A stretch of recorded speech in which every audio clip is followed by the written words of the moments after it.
कहानी की शुरुआत में हमें एक फैमिली को दिखाया जाता है जो अभी अभी एक पुराने घर में शिफ्ट हो रही थी। इस फैमिली में माइकल, उसके डैड और उसकी प्रेग्नेंट मॉम होती है। माइकल के मॉम और डैड आने वाले बेबी के लिए बहुत एक्साइटेड थे। उनका पूरा ध्यान उस बेबी पर था, जिसकी वजह से माइकल के मॉम डैड उस पर कुछ ज्यादा ध्यान नहीं दे रहे थे, जिसकी वजह से उसका मूड खराब रहने लगा। माइकल की फैमिली जिस घर में आई थी वो काफी पुराना और गंदा होता है, क्योंकि काफी समय से इस घर में कोई भी नहीं रहता था, जिसकी वजह से इसके हर कोने में जाले और मकड़िया ही मकड़िया हो गई थी। माइकल के मॉम और डैड आने वाले बेबी के लिए इस पूरे घर को साफ करने लगते हैं और आने वाले बेबी का रूम सजाने लगते हैं। माइकल को एक्रोफोबिया होता है, जिसकी वजह से उसके स्कूल के बच्चे उसका मजाक उड़ाने लगते हैं, पर माइकल का दोस्त उन सभी को डरा कर भगा देता है। असल में एक्रोफोबिया एक ऐसी बीमारी है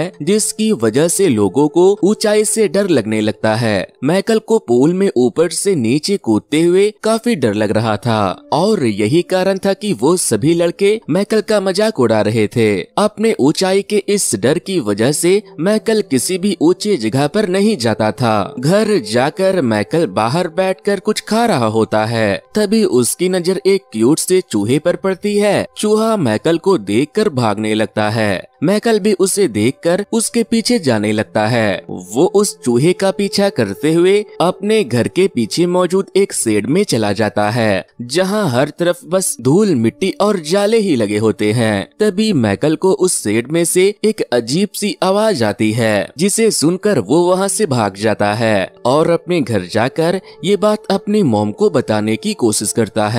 पर तभी माइकल देखता है कि उसकी मॉम की हालत कुछ ठीक नहीं है। मॉम के पेट में अचानक बहुत तेज दर्द उठने लगा था। माइकल को लगता है कि शायद बेबी के आने का टाइम हो गया है। वो फौरन एम्बुलेंस को कॉल कर देता है। हॉस्पिटल में माइकल की मॉम को एक प्रीमैच्योर बेबी गर्ल होती है। माइकल अपनी बहन को देखकर काफी खुश होने लगता है, क्योंकि घर में वो अकेला ही था, लेकिन अब उसके साथ खेलने के लिए उसकी बहन आ गई थी। माइकल की बहन को डॉक्टर कुछ दिनों के लिए हॉस्पिटल में ही रखने को कहते हैं। अब हॉस्पिटल से वापस घर जाकर माइकल अपने डैड को शेड के बारे में बताने लगता है, लेकिन जब वो वहां जाकर देखता है तो उन्हें कुछ भी नहीं मिलता, जिस पर उसके डैड उससे कहते हैं कि तुम्हें यहाँ अब दोबारा नहीं आना चाहिए। माइकल के डैड बेबी के लिए पूरे घर की सफाई करने लगते हैं, जिसे देखकर माइकल भी अपनी बहन के लिए घर को सजाने में अपने डैड के साथ मिलकर उनकी मदद करता है। वहीं अपने घर के बाहर उसे अपने पड़ोस की एक लड़की मीना मिलती है, जो माइकल से बातें करने लगती है। बातों ही बातों में माइकल उसे भी शेड के बारे में बता देता है कि मुझे वो कुछ अजीब सा लगा, पर मीना उसकी बात पर ध्यान नहीं देती और वहाँ से चली जाती है। लेकिन माइकल एक बार फिर से उस शेड में जाता है ताकि वो पता लगा सके कि उसमें है क्या। वो आराम आराम से उस शेड के अंदर जाता है, पर तभी उसे अचानक से एक आदमी का हाथ दिखाई देता है, जिसे देखकर वो एक बार फिर वहां से भाग जाता है। वो ये बात भी जाकर अपने डैड को बताने की कोशिश करता है, पर उसके डैड हॉस्पिटल में बात कर रहे होते हैं और उनकी बातों से माइकल को भी पता चल जाता है कि बेबी सिस्टर की तबीयत ठीक नहीं है। ये बात सुनकर माइकल दुखी हो जाता है। अगली सुबह स्कूल में जाकर माइकल ये बात अपने दोस्तों को बताता है, पर वो भी उसके बातों पर ध्यान नहीं देते, क्योंकि उसे अपने स्विमिंग के कंपटीशन में जाना था। वो माइकल को भी कंपटीशन में आने को कहता है कि तुम भी इस कंपटीशन में भाग ले लो, लेकिन जैसा कि हमें पता था कि माइकल को ऊंचाई से डर लगता है, इसीलिए वो उसे मना कर देता है। पर आते हुए उसे फिर मीना मिलती है, जो उसे काफी उल्टे सीधे सवाल पूछने लगती है, इसीलिए माइकल को वो काफी अजीब लगती है। घर वापस आकर माइकल फिर से उस शेड में जाता है, जहां उसे एक अजीब सा आदमी दिखाई देता है। माइकल देखता है कि उस अजीब से दिखने वाले आदमी के पास खाने को खाना भी नहीं है और शायद उसकी तबीयत भी खराब है। जिस पर माइकल उससे उसकी हेल्प करने को पूछता है। वो कहता है कि अगर तुम चाहो तो मैं तुम्हारी ठीक होने में मदद कर सकता हूँ, लेकिन वो आदमी माइकल को साफ मना कर देता है। वो कहता है कि तुम यहाँ से चले जाओ बच्चे, मुझे तुम्हारी मदद की कोई जरूरत नहीं है। उसी दिन माइकल अपने मॉम और डैड के साथ अपनी सिस्टर को मिलने हॉस्पिटल जाता है, पर उसे पता चलता है कि उसकी बहन की तबीयत और ज्यादा खराब होती जा रही है। ये बात जानकर माइकल दुखी होकर हॉस्पिटल में ही बैठ जाता है, जहाँ उसकी मुलाकात एक बूढ़ी औरत ग्रेस से होती है। वो बूढ़ी औरत माइकल से पूछती है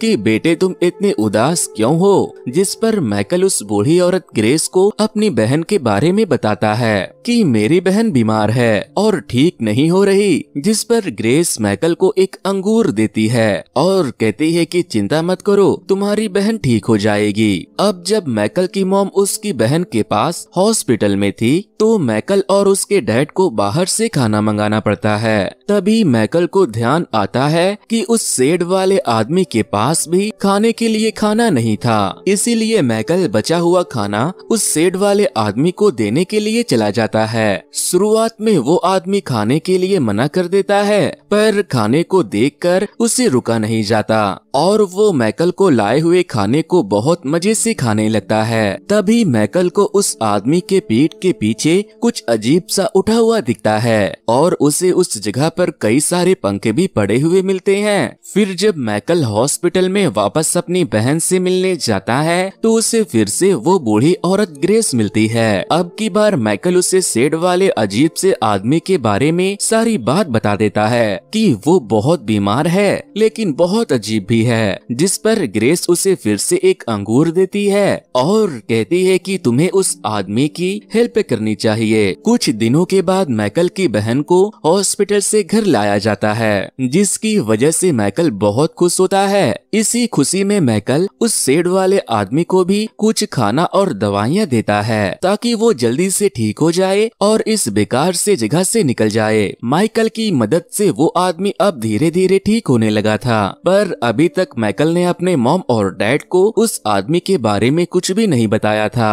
अगले दिन माइकल अपने दोस्त के साथ खेल रहा था क्योंकि अब वो काफी खुश था। उसकी बहन भी घर आ गई थी, उसके मॉम और डैड भी अब खुश थे। पर तभी उसे अपने घर के पास से अपने मॉम और डैड की आवाज आने लगती है। वो घर जाकर देखता है तो उसे पता चलता है कि उसकी बहन की तबीयत और भी ज्यादा खराब हो चुकी है, जिसकी वजह से उसको दोबारा हॉस्पिटल में ले जाना पड़ेगा। लेकिन पता नहीं कैसे ये सारी बातें शेड वाले आदमी को भी सुनाई दे रही थी, जिन्हें सुनकर वो थोड़ा उदास हो जाता है। माइकल अपनी बहन के बारे में जानकर बहुत ज्यादा उदास होने लगता है और अपने घर के पास की झाड़ियों पर अपना गुस्सा निकालने लगता है। माइकल का गुस्सा वो अजीब आदमी भी महसूस कर पा रहा था, पर तभी वहाँ मीना आ जाती है और माइकल को अपने साथ नदी के किनारे एक पुराने टावर के पास ले जाती है ताकि उसका गुस्सा शांत हो सके। मीना की बातों से माइकल को थोड़ा अच्छा लगता है। अगले दिन वो अपनी बहन के पास हॉस्पिटल जाता है, जहां उसे पता चलता है कि उसकी बहन को हार्ट की प्रॉब्लम है। उसकी बहन का दिल धीरे धीरे धड़कना बंद हो रहा है, जिसे डॉक्टर भी कुछ नहीं कर पा रहे। ये जानने के बाद माइकल फिर से उस अजीब आदमी के सेट के पास मिलने जाता है, क्योंकि पता नहीं क्यों उसे लग रहा था कि शायद वो उसकी बहन की कुछ हेल्प कर सकता है। वो उस आदमी को अपनी बहन के बारे में सारी बात बताता है कि उसको हार्ट की प्रॉब्लम है और डॉक्टर कह रहे हैं कि अगर वो जल्दी ठीक ना हुई तो उसकी जान भी जा सकती है। माइकल उस आदमी से कहता है कि क्या तुम मेरी बहन की कुछ मदद कर सकते हो, जिस पर वो आदमी कहता है कि इस दुनिया में जो भी आता है उसकी मौत तो निश्चित है, इसमें तुम और मैं कुछ नहीं कर सकते। जिसके अगले ही दिन माइकल अपनी दोस्त मीना को उस आदमी से मिलवाने के लिए ले जाता है, जिसे देखकर वो आदमी थोड़ा सा गुस्सा होने लगता है, क्योंकि उसने माइकल को और किसी को यहाँ लाने के लिए मना किया था। मीना उस आदमी को देखकर पहले तो थोड़ा डर जाती है, पर बाद में वो ये जानने के लिए काफी क्यूरियस होती है कि ये आदमी कौन है और यहाँ कहाँ से आया। वहीं दूसरी ओर माइकल के डैड को उस शेड में कुछ काम करना था, इसीलिए वो उसकी तरफ जाने लगते हैं, पर माइकल उन्हें देख लेता है कि उसके डैड उस शेड में जा रहे हैं। माइकल सोचता है कि अगर मेरे डैड को उस आदमी के बारे में पता चल गया तो वो कहीं उससे कुछ हार्म ना पहुंचा दे, इसीलिए माइकल अपने डैड को रोकने के लिए अपने कमरे के बेड पर कूदने लगता है, जिसकी वजह से छत में छेद हो जाता है और माइकल नीचे गिर जाता है, पर उसे कोई चोट नहीं लगती। लेकिन उसके डैड फौरन उसकी आवाज सुनकर शेड में जाने के बजाय उसके पास आ जाते हैं और उसे चेक करने लगते हैं कि कहीं उसे कोई चोट तो नहीं लगी। अगले दिन माइकल फिर से अपनी बहन को देखने हॉस्पिटल जाता है, जहां उसे फिर से बूढ़ी औरत ग्रेस मिलती है। ग्रेस माइकल को देखकर समझ जाती है कि वो काफी उदास है। माइकल भी उसे अपनी बहन की प्रॉब्लम के बारे में बताता है, जिस पर ग्रेस उसे फिर से एक अंगूर देती है और कहती है कि ऐसे हार मत मानो, मैंने कहा ना तुम्हारी बहन बिल्कुल ठीक हो जाएगी।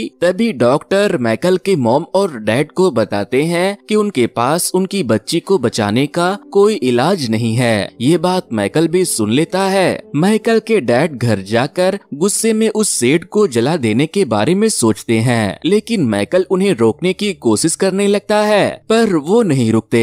वो शेड पर पेट्रोल डालकर उसमें आग लगा देते हैं, पर माइकल जलते हुए शेड में से ही उस आदमी को बचाकर बाहर ले आता है, जिसकी वजह से उसका हाथ भी जल जाता है। वो उस आदमी को लेकर मीना के पास जाता है, जिसके बाद वो दोनों उसे पुराने टावर में ले जाकर छुपा देते हैं। अब पता नहीं कैसे उस आदमी की जान बचाने के बाद से ही माइकल के साथ अब अच्छा होने लगा था। उसके डैड भी उससे समझने लगे थे। उसके डैड उससे कहते हैं कि वो बच्ची जितने भी दिन हमारे पास रहेगी, हम उसके लिए वो सारी चीज करेंगे जो हम करना चाहते हैं। माइकल के डैड उस बच्ची के लिए रूम भी सजाते हैं, जिसके कुछ दिन बाद वो भी घर आ जाती है। माइकल और उसकी फैमिली थोड़े समय के लिए ही सही पर काफी खुश होती है। इस खुशी में वो उस शेड वाले आदमी के बारे में भूल ही जाता है, जिसे उसने अब टावर में छुपा रखा था। पर तभी उसे याद आता है कि वो आदमी भूखा होगा, जिसके बाद वो और मीना उस आदमी के लिए काफी सारा खाना लेकर जाते हैं। माइकल और मीना की हेल्प की वजह से वो आदमी अब काफी ठीक होता जा रहा था। उसमें अब थोड़ी थोड़ी एनर्जी आने लगी थी। वो आदमी भी माइकल और मीना पर रेस्ट करने लगा था। तभी माइकल उससे कहता है कि तुम्हें ये बेकार कपड़े नहीं पहनने चाहिए। माइकल और मीना उसके कपड़े उतारने लगते हैं, पर वो आदमी ऐसा करने से मना करता है और तभी उन दोनों को उसकी पीठ पर लगे विंग्स दिखाई देते हैं,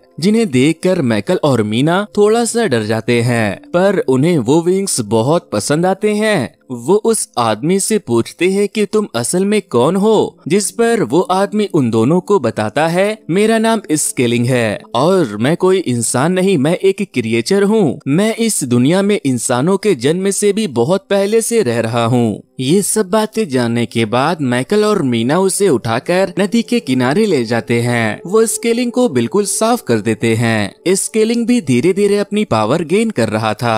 तभी स्केलिंग को पता चलता है कि उसकी जान बचाते हुए माइकल के हाथ में चोट लग गई थी, इसीलिए वो माइकल और मीना को अपने पास बुलाता है और वो उन दोनों का हाथ पकड़कर उन्हें हवा में उड़ाने लगता है, जिसे देखकर माइकल और मीना दोनों ही काफी खुश हो जाते हैं, क्योंकि वो पहली बार ऐसा कुछ देख रहे होते हैं। थोड़ी देर बाद माइकल और मीना जब घर जाने लगते हैं, तभी माइकल का ध्यान उसके हाथ पर पड़ता है। वो देखता है कि उसकी चोट पूरी तरह से ठीक हो चुकी है और तो और चोट का कोई निशान भी नहीं बचा है। ये देखकर माइकल समझ जाता है कि स्केलिंग कोई मामूली क्रिएचर नहीं है। असल में स्केलिंग एक जादुई क्रिएचर होता है, जो इतने समय से अकेले रहने की वजह से अपनी शक्तियों का इस्तेमाल करना भूल चुका था और इतने समय से जिंदा रहने की वजह से उसका अपने ऊपर से विश्वास भी उठ चुका था। उसे नहीं लगता था कि वो अब कभी भी चल और अपनी शक्तियों का इस्तेमाल कर पाएगा, लेकिन माइकल की हेल्प की वजह से वो अब धीरे धीरे ठीक हो रहा था। पर उसे अपने ऊपर अभी भी विश्वास नहीं हुआ था। अगले दिन माइकल की बहन का ऑपरेशन होता है, जिसकी वजह से वो काफी परेशान था। वो स्कूल से फौरन भागा भागा स्केलिंग के पास आता है और उससे कहता है कि जैसे तुमने मेरे हाथ को ठीक किया था, वैसे ही प्लीज तुम मेरी बहन को भी ठीक कर दो। जिस पर स्केलिंग उसे मना कर देता है और बोलता है कि इसमें मैं तुम्हारी कोई मदद नहीं कर सकता, ये मेरे हाथ में नहीं है। ये सुनकर माइकल गुस्से में वहाँ से चला जाता है। वो हॉस्पिटल में उस बूढ़ी औरत ग्रेस से मिलने आता है, क्योंकि उसे उससे बात करके अच्छा लगता था। पर तभी वहाँ खड़ी एक नर्स माइकल को बताती है कि ग्रेस की तो कल शाम में ही मौत हो गई थी। ये खबर सुनते ही माइकल काफी उदास हो जाता है, क्योंकि अब उसके पास बात करने के लिए कोई नहीं था। तभी उसे उस बूढ़ी औरत ग्रेस की बात याद आती है। ग्रेस ने उससे कहा था कि अगर तुम हमेशा सबकी मदद करोगे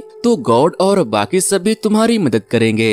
जिसके बाद माइकल वापस से स्केलिंग से मिलने के लिए उस टावर की ओर जाने लगता है, पर तभी उसे उसका दोस्त मिलता है जो माइकल से गुस्सा था, क्योंकि वो उसका स्विमिंग कंपटीशन देखने नहीं आया था। जिस पर माइकल उससे कहता है कि मैं तुमसे बाद में बात करूंगा, अभी मुझे मेरी बहन को ठीक करने के लिए जाना होगा। वो अपने दोस्त को छोड़कर स्केलिंग से टावर के ऊपर जाकर मिलता है और उसे एक बार फिर से अपनी बहन की हेल्प करने को कहता है। जिस पर स्केलिंग उससे कहता है कि मुझे अपने ऊपर बिल्कुल भी विश्वास नहीं है कि मैं तुम्हारी या किसी और की कोई भी हेल्प कर सकता हूँ। जिस पर माइकल कहता है लेकिन मुझे तुम पर पूरा भरोसा है। ये बोलकर माइकल टावर के ऊपर जाकर खड़ा हो जाता है, जबकि माइकल को ऊंचाई से बहुत डर लगता था। माइकल स्केलिंग से कहता है कि मैं इस टावर पे से कूदने वाला हूँ, अगर तुमने मुझे नहीं बचाया तो मैं मारा जाऊंगा। माइकल उस टावर से इस भरोसे से कूद जाता है कि स्केलिंग उसे बचा लेगा। माइकल को कूदते हुए देखकर स्केलिंग डर जाता है और ना चाहते हुए भी वो अपने पंख को पूरी तरह से खोलकर माइकल को बचाने के लिए कूद पड़ता है। वो अपने पंखों की मदद से उड़ते हुए माइकल को पकड़ लेता है। स्केलिंग भी वापस से अपने आप को उड़ता हुआ देखकर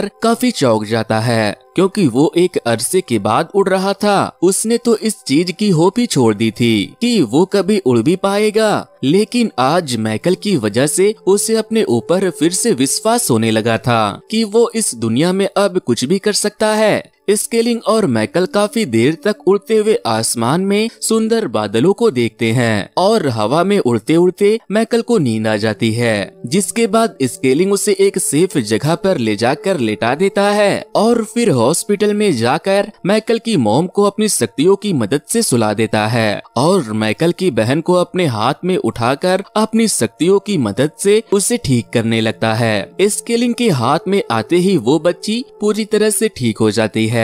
अगली सुबह डॉक्टर भी ये चमत्कार देखकर हैरान हो जाते हैं, क्योंकि उनके पास उसे ठीक करने का कोई भी इलाज नहीं था, इसीलिए सभी हैरान थे। वहीं दूसरी ओर मीना माइकल को आकर उठाती है, जिसके बाद माइकल सबसे पहले फौरन अपनी बहन से मिलने जाता है और वो देखता है कि उसकी बहन पूरी तरह से ठीक हो चुकी है, जिसकी वजह से उसके मॉम डैड और वो काफी खुश होते हैं, क्योंकि अब उसकी पूरी फैमिली ठीक थी। जिसके बाद माइकल खुशी खुशी स्कूल जाता है और अपने दोस्त से माफी मांगता है, क्योंकि वो उसके स्विमिंग कंपटीशन में नहीं आ सका था। वो उसे उसके न आने की वजह भी बताता है। उसका दोस्त भी उसे माफ कर देता है और वो दोनों फिर से दोस्त बन जाते हैं। जिसके बाद वो मीना के साथ बहुत सारा खाना और एक बियर की बोतल लेकर स्केलिंग से मिलने जाता है। वो स्केलिंग को खाना और बियर देकर उसे उसकी बहन की जान बचाने के लिए शुक्रिया कहता है। स्केलिंग उसका खाना बहुत मजे से खाता है और खाना खाते ही वो उन दोनों को कहता है कि अब मेरे यहाँ से जाने का टाइम आ गया है। वो बोलता है कि माइकल, तुम्हारी वजह से मेरी पावर और मेरा भरोसा दोनों ही मेरे पास वापस आ गया है और अब मैं तुम्हारी तरह ही बाकी लोगों की हेल्प करना चाहता हूँ। इसके बाद स्केलिंग हवा में उड़ते हुए पंछियों के साथ उड़ जाता है। माइकल और मीना भी खुशी खुशी वापस अपने घर चले जाते हैं और इसी के साथ ये कहानी यहीं पर खत्म हो जाती है। तो दोस्तों, ये स्टोरी आपको कैसी लगी हमें कमेंट करके जरूर बताना।